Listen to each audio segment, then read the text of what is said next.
Ray Castellano pulled into the town of Socorro, New Mexico, with nothing but a duffel bag, $300, and a new name.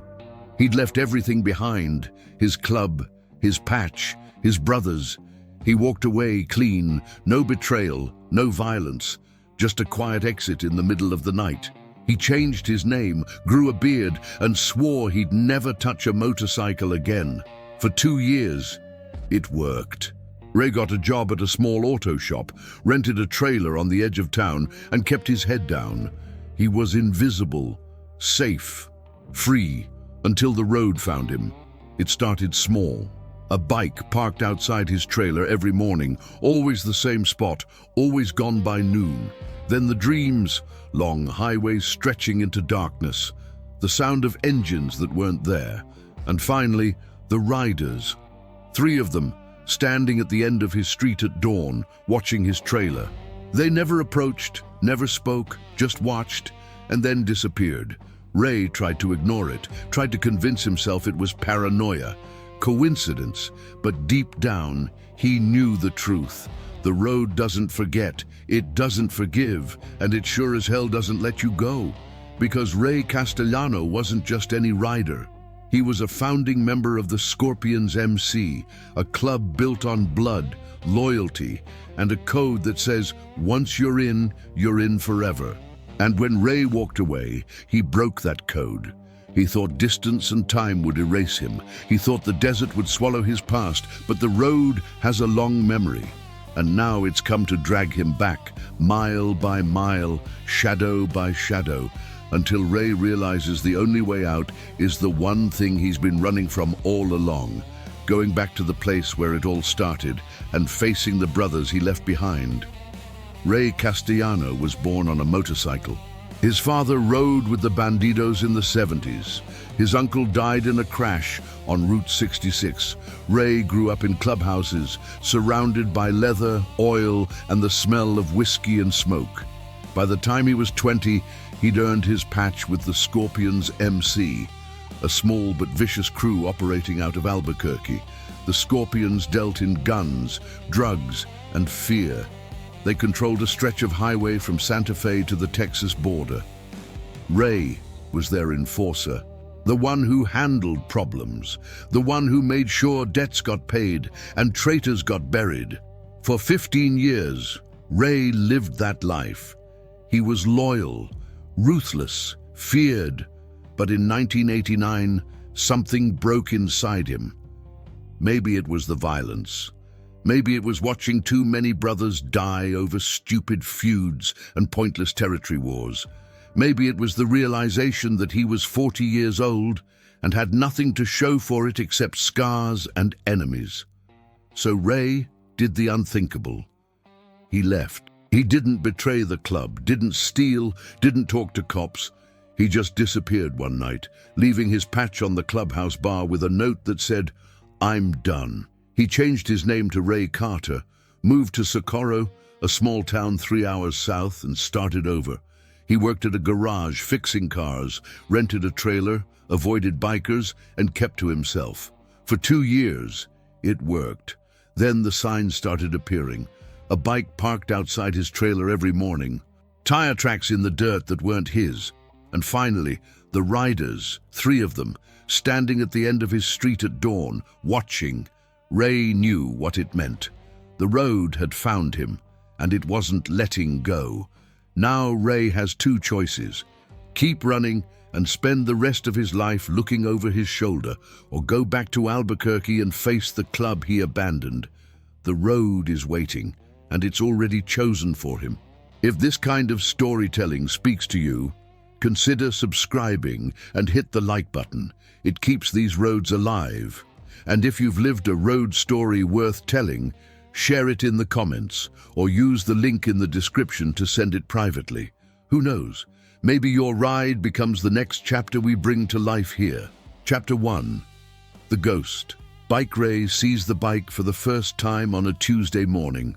He steps out of his trailer at dawn, coffee mug in hand, squinting against the pale New Mexico sun, and there it is, parked at the edge of the dirt road, 50 yards from his door.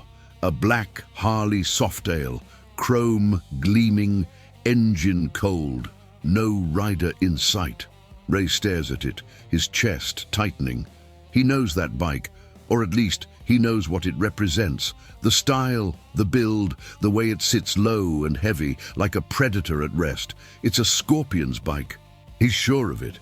He walks closer, boots crunching in the gravel. The bike is pristine, no dust, no dirt, like it just rolled off a showroom floor. Ray circles it slowly, looking for markings, patches, anything that confirms his suspicion. Nothing. Just the bike, silent, waiting. Ray's hand instinctively moves to his hip, where he used to carry a knife. But he's not that man anymore. He left that life behind. Left the violence, the paranoia, the constant looking over his shoulder.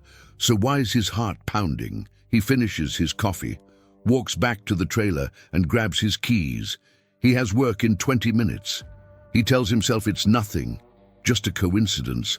Someone broke down, left their bike, came back later. Happens all the time.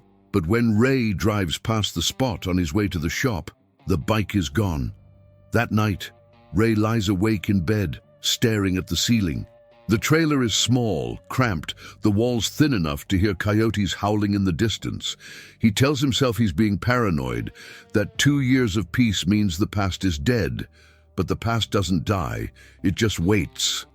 The next morning, the bike is back. Same spot, same angle, like it never left. Ray doesn't approach it this time. He just stares from his doorway, coffee cooling in his hand. His mind races through possibilities. Maybe it's a message. Maybe it's a test. Maybe someone's watching to see how he reacts. Or maybe he's losing his mind. He goes to work, spends the day under the hood of a Ford pickup, trying to focus on carburetors and oil changes. But his hands shake. His thoughts wander. By the time he clocks out, his boss, a grizzled old man named Pete, pulls him aside. "You all right, Ray?" Ray nods. "Yeah, just tired." Pete studies him for a moment, then shrugs. "Get some rest." "You look like hell." Ray drives home as the sun sets, painting the desert in shades of orange and red. When he pulls up to his trailer, the bike is gone again. But this time, there's something new. Tire tracks, fresh ones, leading from where the bike was parked, circling his trailer, then disappearing back toward the main road. Ray's stomach drops. Someone was here, circling, watching. He walks the perimeter of his trailer, checking the windows, the door, the back fence. Everything looks normal, but the feeling doesn't go away. The crawling sensation that he's being hunted. Ray locks the door, pulls the blinds, and sits on his couch with a baseball bat across his lap. He doesn't sleep. The third morning, Ray wakes to the sound of an engine. He bolts upright, heart hammering. The sound is distant, low, rumbling like thunder. He moves to the window, pulls the blinds back an inch, and peers out. 3 bikes, parked at the end of the street, engines idling.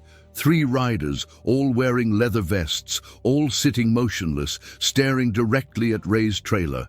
Ray's breath catches. He can't see their faces, can't see their patches, but he doesn't need to. He knows who they are. Scorpions. The riders sit there for 5 minutes, not moving, not speaking, just watching. Then, as if on cue, they rev their engines, turn and ride away, disappearing into the desert like smoke. Ray stands frozen at the window, bat still clutched in his hand. They found him, and now they're letting him know. They're not going away. The road has come for him, and it's only just begun. Chapter 2. The message: Ray doesn't go to work that day. He calls Pete, tells him he's sick, and spends the morning pacing his trailer like a caged animal. His mind races through options. He could run again, pack up, leave town, find another nowhere place to disappear into, but he's done that once already. And if the Scorpions found him here, they'll find him anywhere. He could go to the cops, but what would he tell them? That some bikers parked at the end of his street, that he's being watched. The cops would laugh him out of the station. And even if they didn't, getting law enforcement involved would only make things worse. The Scorpions don't forgive snitches. That leaves one option: face them. But Ray doesn't know what they want. Revenge, an apology, his head on a spike. He sits at his small kitchen table, staring at his hands. They're calloused, stained with grease, the hands of a mechanic, not the hands of an enforcer. Not anymore. But the Scorpions don't care who he is now. They only care who he was. That evening, Ray drives into town to clear his head. Socorro is small, one main street, a diner, a gas station, a bar called the Dusty Boot. Ray parks outside the bar, hesitates, then walks in. The interior is dim, thick with smoke and the smell of beer. A handful of locals sit scattered at tables, nursing drinks and watching a boxing match on the TV above the bar.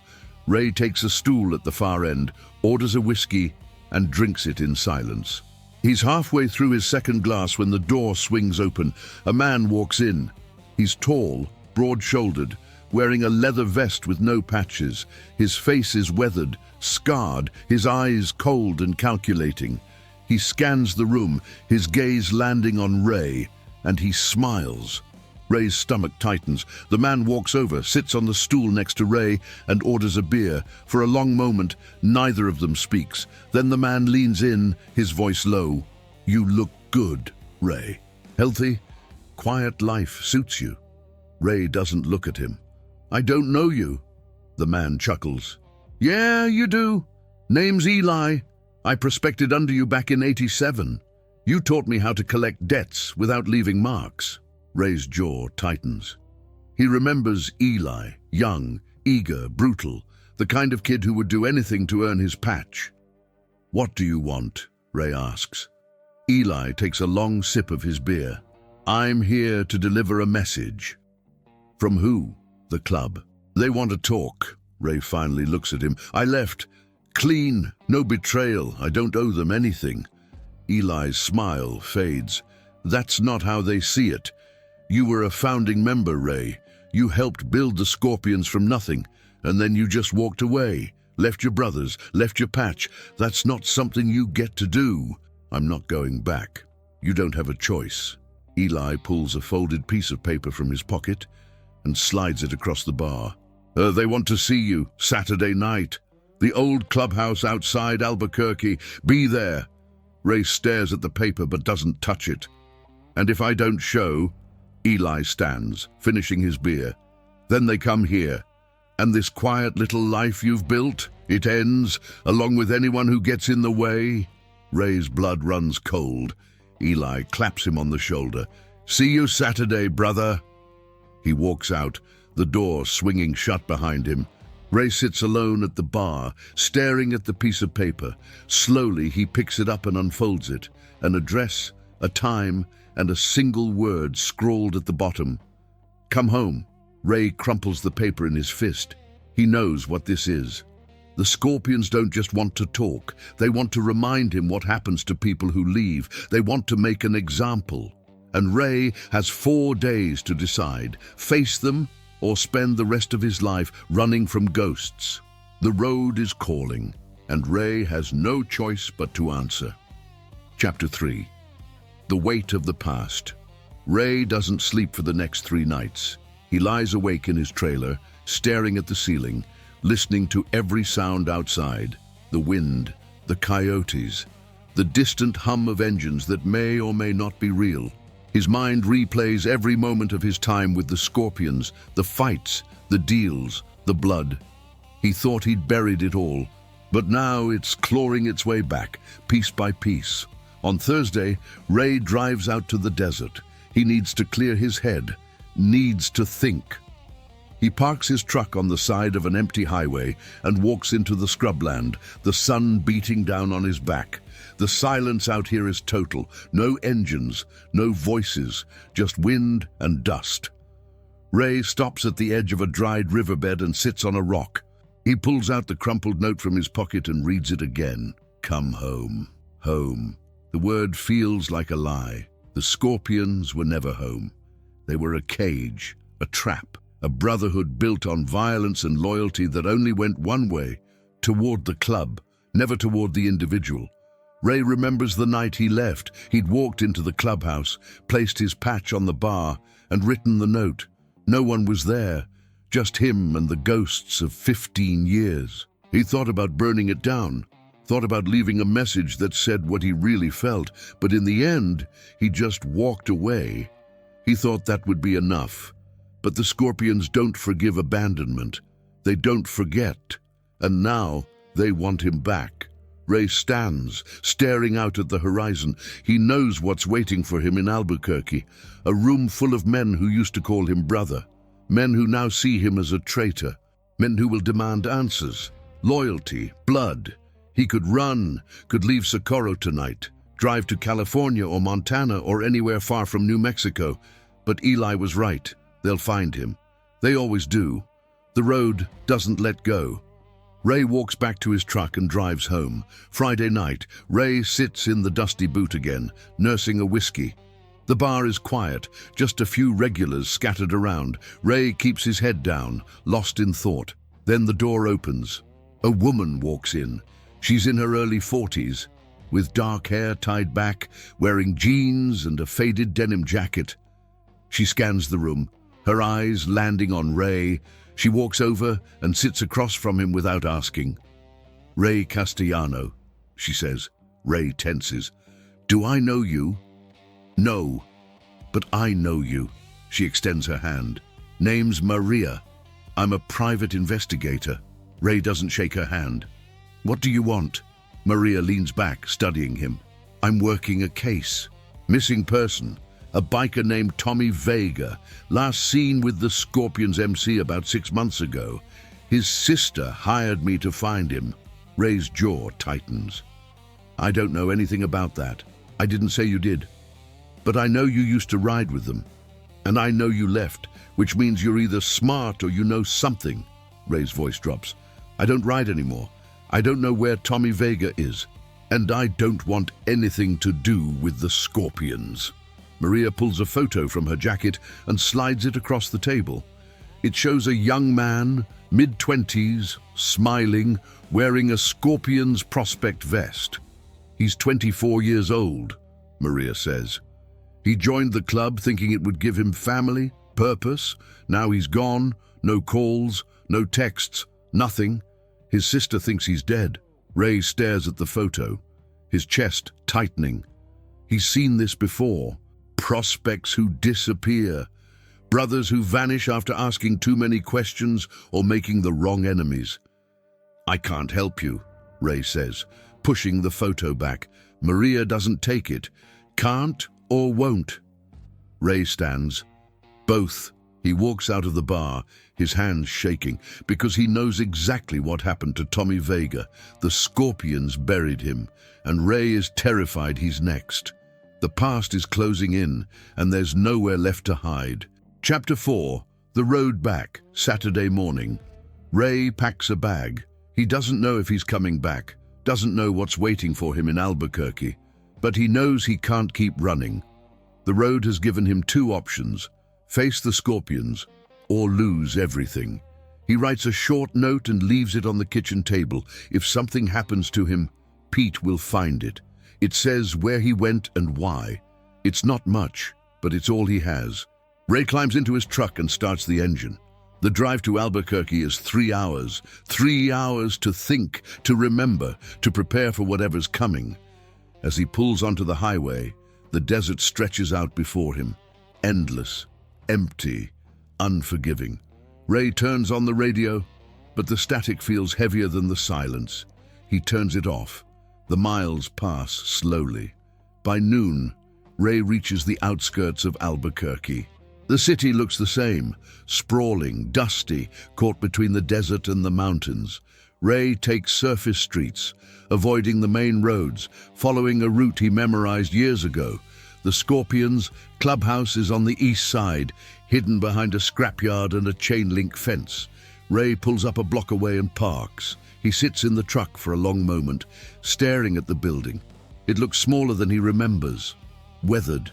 The paint is peeling, the windows boarded up, but the bikes are still there, lined up outside like sentinels. 10 of them, maybe more. Ray exhales slowly, climbs out of the truck and walks toward the gate. 2 prospects stand guard. They're young, early 20s, wearing vests with no patches. They eye Ray suspiciously. "We're closed," one of them says. Ray stops a few feet away. "I'm here to see the president. He's expecting me." The prospects exchange a glance. Then one of them pulls out a radio and mutters something Ray can't hear. A moment later, the radio crackles back. "Let him in." The gate swings open. Ray walks through. The clubhouse is exactly as he left it. Dark, smoky, loud. A dozen riders are scattered throughout, drinking, playing pool, talking in low voices. They all stop when Ray walks in. The room goes silent. Ray scans the faces. Some he recognizes, some he doesn't. They're all staring at him with a mix of curiosity, anger, and something else, judgment. At the far end of the room, a man sits on a worn leather couch. He's in his 50s, grey-haired, with a thick beard and cold eyes. He wears the president's patch on his vest. His name is Cole, and he was Ray's best friend. Cole stands, spreading his arms wide. Ray Castellano, the ghost himself. Ray doesn't move. "You wanted to see me." "I'm here." Cole smiles, but there's no warmth in it. "You look good, brother. Quiet life treating you well." "What do you want, Cole?" Cole's smile fades. "What do I want? I want to know why you left, why you walked out on your brothers, why you thought you could just disappear and we'd forget about you." Ray's jaw tightens. "I didn't betray anyone. I didn't steal. I didn't talk. I just left. That's betrayal enough." Cole steps closer. "You were a founding member, Ray. You helped build this club from nothing, and then you just quit, like we meant nothing." "I was tired, Cole. Tired of the violence, tired of watching brothers die. I wanted out." "There is no out." Cole's voice echoes through the room. "You know that. You've always known that. Once you're in forever." Ray's fists clench. "Then why am I still alive?" Cole stares at him for a long moment. Then he laughs, a cold, bitter sound.